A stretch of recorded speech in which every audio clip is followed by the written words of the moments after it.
And welcome back to the Weekly Why. This week we have Parsha Lech Lecha.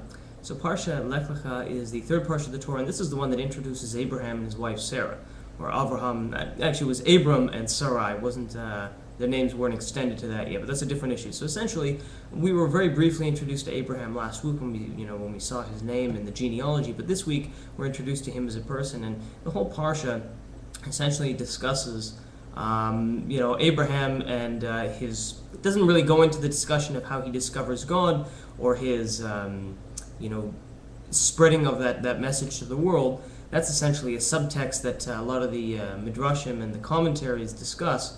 And essentially, because the very first words that God says to Abraham are Lech Lecha, go for yourself. Essentially, we have God speaking to Abraham. We know nothing about Abraham. We don't know anything about what makes him special or unique or anything. So there's an entire discussions on that about who this man Abraham was and why he was, or why he had the merit to have this revelation from God speaking to him.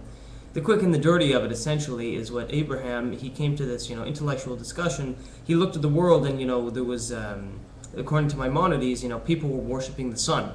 And when he saw the sun go down at the end, at night, he said, well, obviously the sun couldn't be the ultimate ruler. He said, well, maybe it's the moon, because now the moon's up, but then come sunrise, the moon goes back down again. So Abraham came to this logical conclusion that there must be some being who controls that, the moon and the sun and everything. And only once he came to that intellectual discussion did God speak to him on that one-on-one level. So, and that's certainly one approach. But the idea I'd like to approach is actually not in the parsha itself. It is actually in a midrash. It's in kind of in a homily which discusses the parsha. And the Jewish commentators say that Abraham had a tent that had openings on all four sides. He was in the middle of the desert, very hospitable, very open.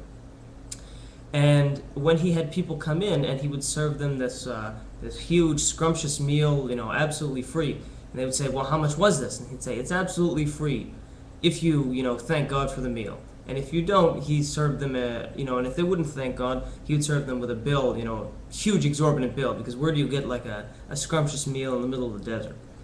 And so people would presumably, invariably, bless God, thank God. But the question kind of arises is that why would Abraham be using this tactic? I mean, of course people are going to thank God, are going to bless God. But the reality is, you think 2 seconds ago, they didn't believe and now they do just because you're forcing them to do it instead of having to pay? It seems very forced and it seems very insincere. Why would Abraham want insincere prayer? It just seems like an odd thing. So the commentators say that there's two ways to do a mitzvah, to fulfill a commandment. One is lishma or shelo lishma. So one is lishma, is essentially for its own sake. So everything Abraham did was for its own sake. He was willing to even give up his only son, who, it took him a lifetime just to see this one son, and it's something he was willing to give up. However, there's another one. There's another way to do a mitzvah, and that's shelo lishma. And of course, this one it's not for the sake of heaven. This is a mitzvah which is not for the sake of heaven. Let's say you're doing it for the sake of reward. It's not the highest level. You're saying, well, you know what? I'm keeping kosher because, I want a reward in the world to come. I'm putting on tefillin, I'm keeping Shabbat, I'm praying 3 times a day, I'm learning because I want a reward in the world to come. That, in its strictest sense, is not for the sake of heaven, but nonetheless, it is still a completely valid way to do the mitzvah. So, in other words, what Abraham was doing here, he's saying, yes, getting these strangers to come in and thank God, even though they may not believe it at all, there's still a higher level to that than not doing anything at all. And of course, Abraham, we know, Maimonides says that Abraham had students in the tens of thousands. This was a man who, 4.5 billion people today follow the Abrahamic teachings. So it's quite remarkable, that Maimonides says he has tens of thousands of students, and today we see that two-thirds of the world's population follows the teachings of Abraham. It's quite remarkable. So this is not a man who just sat on his duff. He's a man who said, you know what? In many ways, I'll take what I can get. If here's a person who's going to come into my home who's not going to thank God at all, or he'll thank God in an insincere prayer, I'd rather have this man thank God in an insincere prayer.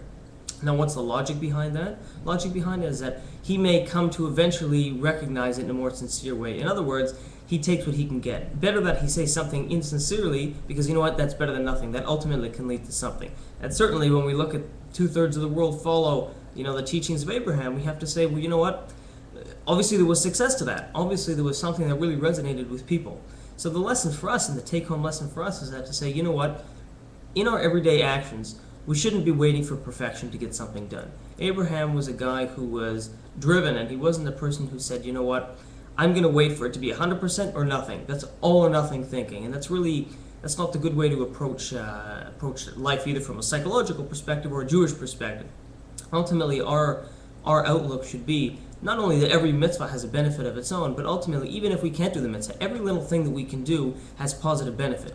And so I think the lesson we should be taking from that is to say, well, okay, we're learning and we're hearing and we're trying to make ourselves better people, but are we really pushing ourselves? Are we really doing it? Or are we just saying, well, if only this happened, I could do that. If only these variables fell into place, I could do what's needed.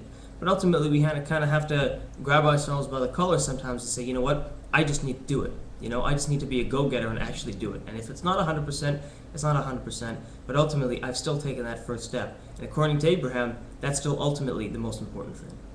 So that's it from Parshat Lech Lecha for this week. Best wishes, Shabbat Shalom, God bless.